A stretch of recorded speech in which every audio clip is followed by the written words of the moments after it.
ایک secret group جس کے بارے میں کہا جاتا ہے کہ وہ دنیا کے بڑے بڑے لیڈرز کو کنٹرول کرتی ہے، یعنی لیڈرز کو خود فیصلے لینے نہیں دیتے بلکہ ان کو مجبور کر کے فیصلے کروائے جاتے ہیں۔ اور کچھ لوگ تو یہ تک کلیم کرتے ہیں کہ دنیا کے بڑے ایونٹس جیسا کہ وارز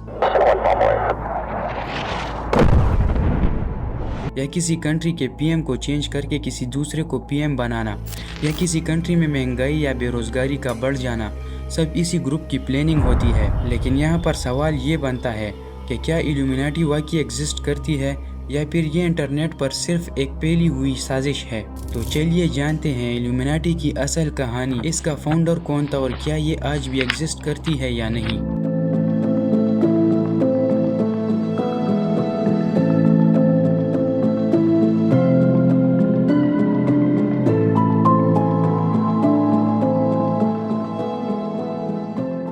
سب سے پہلے ایک امپورٹنٹ بات کلیئر کرتے ہیں کہ ایلومیناٹی انٹرنیٹ پر بنی ہوئی سازش نہیں ہے، بلکہ یہ ایک ریئل سیکریٹ گروپ تھا۔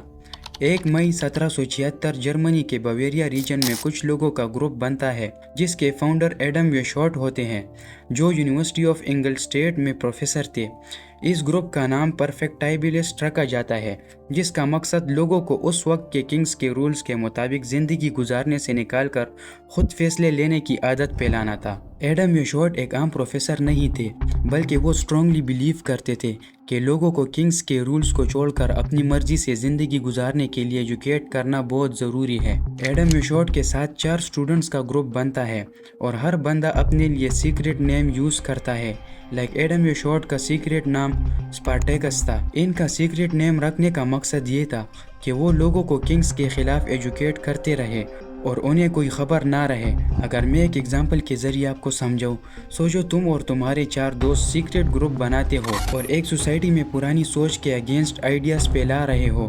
اگر سب کو اصلی نام پتہ چل جائے تو پاورفل لوگ تمہیں روک سکتے ہیں، اس لیے تم سب سیکریٹ نیمز یوز کرتے ہو۔ یہاں تک تو یہ 5 بندوں کا گروپ اپنے مشن میں کامیاب نظر آ رہے تھے، مطلب یہ لوگ چپکے سے سوسائٹی کو ایجوکیٹ کر رہے تھے اور دھیرے دھیرے لوگ اس کا حصہ بنتے رہے، یہاں تک کہ یہ گروپ پھیل کر جرمنی کے کئی شہروں میں پھیل گیا۔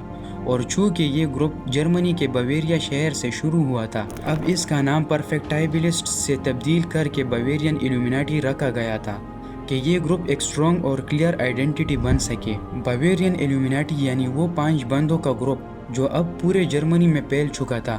ان کے اتنے تیزی سے ایکسٹینشن کی وجہ ایک اسٹریٹجی تھی جس کو سمجھنے کے لیے ہمیں پہلے فریماسنز لوجز کو جاننا ہوگا۔ فریماسن لوجز جرمنی میں سیکریٹ میٹنگ پلیسز تھے جہاں بڑے بڑے لوگ مل کر اپنے آئیڈیاز ڈسکس کرتے تھے۔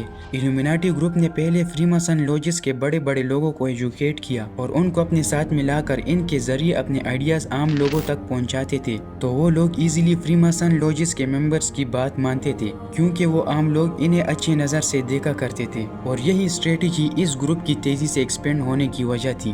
اس گروپ میں ایک دوسرے کا سیکریٹ نیمز رکھنا، سیکریٹ میٹنگز کرنا، آپس میں پلانز سیکریٹلی شیئر کرنا، ان سب کی وجہ سے لوگوں کو ان پر شک پیدا ہوا اور لوگوں نے ان پر سیکریٹ پلانز کرنے اور ہڈن ایکٹیویٹیز کے الزامات لگانے شروع کر دیے۔ یعنی ایک طرح سے لوگ ابھی تک ان کا حصہ تھے اور اب ان کے خلاف ہوئے۔ انہی الزامات کی وجہ سے 1785 میں باویرین شہر کے گورنمنٹ نے سڈنلی ایک میجر ڈیسیژن لیا اور ایلومیناٹی کو آفیشیلی بند کر دیا۔ مگر باویرین گورنمنٹ کو پھر بھی فیئر تھا کیونکہ ایلومیناٹی مسلسل سیکریٹ میٹنگز کر رہے تھے اور لوگوں کو ایجوکیٹ اور اویئر کرتے تھے، تو گورنمنٹ نے ایلومیناٹی کے ڈاکومنٹس کو ضبط کر لیا جس میں لوگوں کو ایجوکیٹ کرنے کے سارے رولز موجود تھے اور ایلومیناٹی کو اللیگل سوسائٹی ڈکلیئر کر دیا اور ایڈم ویشارٹ کو جرمنی سے نکال دیا تھا کہ ایلومیناٹی کے کانسیپٹ کو کمپلیٹلی ختم کر سکے۔ 1785 کے بعد ایلومیناٹی کی طرف سے بھی کوئی ایکٹیویٹی ظاہر نہیں ہوئی۔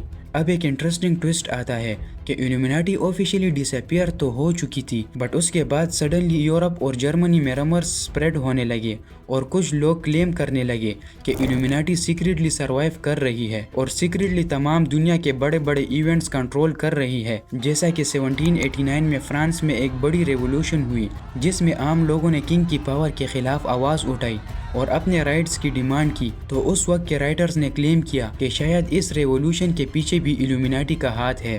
لیکن اس وقت ایلومیناٹی کے بارے میں باتیں پھیلانا